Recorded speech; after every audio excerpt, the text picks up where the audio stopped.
दोस्तों वैसे तो चेन्नई सुपर किंग्स के दिग्गज बल्लेबाज सुरेश रैना को मिस्टर आईपीएल के नाम से जाना जाता है, लेकिन हाल ही में आईपीएल 2022 के दौरान इंग्लैंड के फॉर्मर प्लेयर ग्राहम स्वान ने स्टार स्पोर्ट्स से अपनी बातचीत में कहा कि Shikhar Dhawan is mister IPL for me and I love watching every minute of him bat. वैसे तो एक क्रिकेट एक्सपर्ट के तौर पर यह स्वान का व्यक्तित्व बयान था, लेकिन आईपीएल में शिखर धवन के योगदान से सभी परिचित हैं और ना सिर्फ आईपीएल बल्कि एक इंटरनेशनल क्रिकेट प्लेयर के रूप में उन्होंने अपना जो योगदान दिया है वो सभी के लिए गर्व का विषय है। और बिल्कुल आज की इस वीडियो के माध्यम से हम ना सिर्फ उनके योगदानों के बारे में जानेंगे बल्कि जानेंगे उनकी लाइफ और करियर से जुड़ी उस रियल स्टोरी को जो लाखों युवाओं को मोटिवेट करने का काम करेगी। तो आइए शुरू करते हैं। तो गब्बर के निकनेम से प्रसिद्ध Indian left handed opening batsman Shikhar Dhawan का जन्म 5 दिसंबर 1985 को देश की राजधानी दिल्ली में हुआ था। जन्म के बाद इन्होंने अपनी प्राइमरी एजुकेशन दिल्ली के मीरा बाग में स्थित Saint Mark senior secondary school से कंप्लीट करी और शुरू से ही क्रिकेट में खास इंटरेस्ट होने की वजह से उन्होंने अपनी क्रिकेट ट्रेनिंग के लिए सोनेट क्रिकेट क्लब को ज्वाइन किया, जहां उन्हें तारक सिन्हा के द्वारा ट्रेन किया गया। तारक सिन्हा वो फेमस इंडियन कोच हैं जिनके द्वारा आशीष नेहरा, आकाश चोपड़ा और ऋषभ पंत जैसे कई फेमस प्लेयर्स को भी ट्रेन किया जा चुका है। शुरुआती समय में शिखर धवन ने एक विकेट कीपर के रूप में अपनी क्रिकेट ट्रेनिंग की शुरुआत करी, लेकिन वक्त के साथ उन्होंने अपनी बैटिंग स्किल्स पर काम करा और अपनी परफॉर्मेंस को लगातार इंप्रूव करते रहे। इनकी परफॉर्मेंस के इंप्रूवमेंट को देखते हुए इन्हें आगे खेलने का मौका दिया गया और विजय मर्चेंट ट्रॉफी में दिल्ली की ओर से खेलते हुए शिखर धवन ने अपने प्रोफेशनल क्रिकेट करियर की शुरुआत करी। इसके नेक्स्ट सीजन में जब इन्हें खेलने का मौका मिला उस वक्त शिखर धवन इस टूर्नामेंट के लीडिंग रन स्कोरर रहे और इनकी बदौलत ही दिल्ली टूर्नामेंट के फाइनल तक पहुंच पाई, लेकिन दुर्भाग्यवश फाइनल मुकाबले में इनकी टीम को हार का सामना करना पड़ा। उसके बाद विजय हजारे ट्रॉफी के लिए इन्हें नॉर्थ जोन की अंडर 16 स्क्वाड में शामिल किया गया,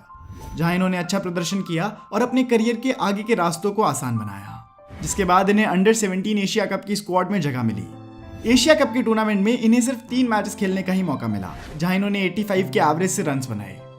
धवन की परफॉर्मेंस को देखते हुए इन्हें विजय मर्चेंट ट्रॉफी के अलावा कूक बिहार ट्रॉफी और विनोद मंका ट्रॉफी में भी खेलने का मौका मिला।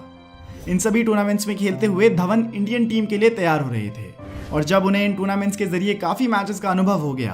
तब इन्हें 2004 के ICC under 19 cricket world cup की इंडियन स्क्वाड में शामिल किया गया।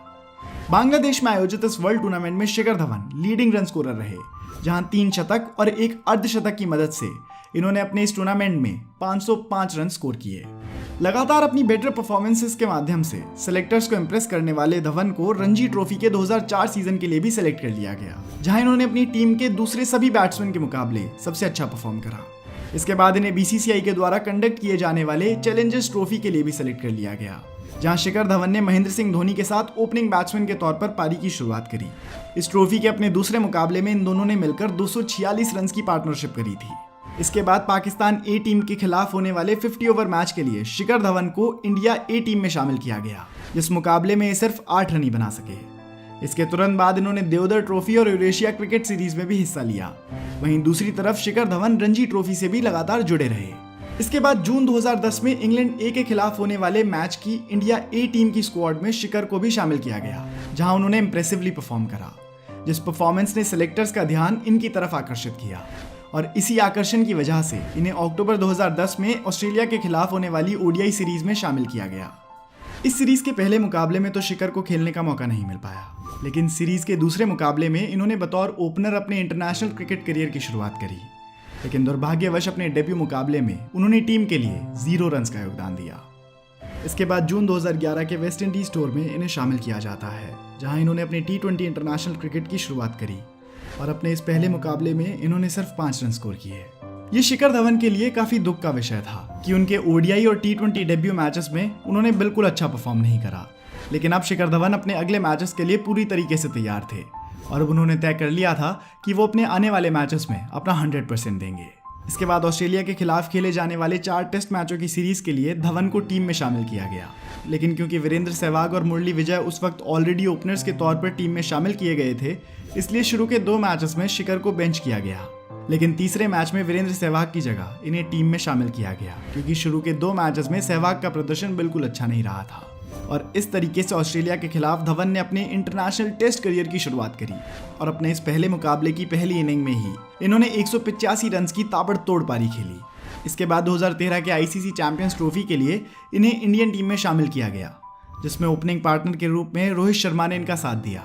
चैंपियंस ट्रॉफी में शिखर और रोहित के जबरदस्त प्रदर्शन की वजह से इन दोनों की ओपनिंग जोड़ी ने न सिर्फ ऑडियंस को आकर्षित किया बल्कि ओपोनेंट टीम को भी कड़ी चुनौती दी और इसके बाद अपने प्रदर्शन के दम पर इन्होंने कई इंटरनेशनल मैचेस और सीरीज में पार्टिसिपेट किया, जिसमें 2014 का एशिया कप और वर्ल्ड T20 शामिल हैं। लेकिन कुछ ही समय बाद शिखर का प्रदर्शन एक ऐसा क्वेश्चन मार्क बन गया जिसका जवाब खुद इनके पास भी नहीं था और इसी स्थिति में इन्हें टीम से बाहर होना पड़ा।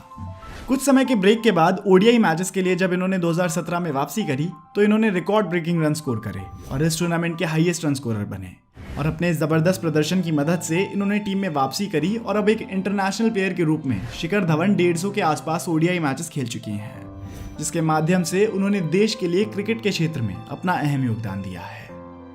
इंटरनेशनल करियर के अलावा अगर हम बात करें इनके आईपीएल करियर की तो अभी तक अपने द्वारा खेले गए करीब 200 आईपीएल मुकाबलों में धवन ने Deccan chargers, Delhi Capitals, Mumbai Indians, Sunrisers Hyderabad और पंजाब किंग्स के लिए अपना योगदान दिया है, जिसमें उन्होंने टोटल 6000 से भी ज़्यादा रन स्कोर किए हैं।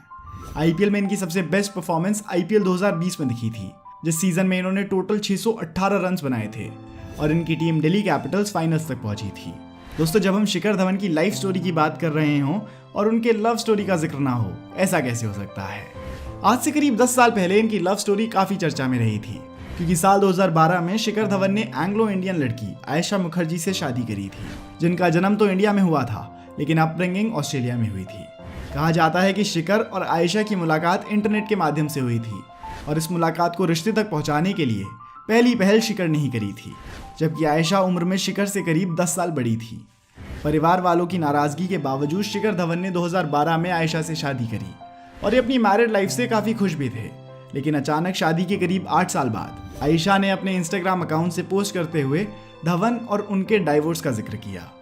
शिखर धवन के कॉन्ट्रीब्यूशंस और पर्सनालिटी की वजह से ऑडियंस के बीच धवन को लेकर एक अलग इमेज है और इसी इमेज की वजह से शिखर धवन आज Canara Bank, Big Bazaar, RK Global, Jolly Roger, Rodeo Drive, MRF और ड्रीम 11 जैसे ब्रांड्स के साथ एंडोर्समेंट डील्स के माध्यम से जुड़े हुए हैं। सैकड़ों क्रिकेट मैचेस में इनके प्रदर्शन की वजह से इन्हें कई खेल पुरस्कारों से भी नवाजा गया है। लेकिन क्रिकेट के माध्यम से देश के प्रति इनके योगदानों को देखते हुए साल 2011 में गवर्नमेंट ऑफ इंडिया के द्वारा इन्हें अर्जुन अवार्ड से सम्मानित किया गया, जिसे वास्तव में शिखर धवन डिजर्व भी करते हैं। दोस्तों, यही थी कहानी शिखर धवन की। अगर आपको ये वीडियो पसंद आई हो तो आप इस वीडियो को अपने दोस्तों के साथ ज़रूर शेयर कीजिएगा और हम ऐसी ही वीडियो और किस क्रिकेटर के ऊपर बनाएं आप हमें कमेंट्स में ज़रूर बताइएगा।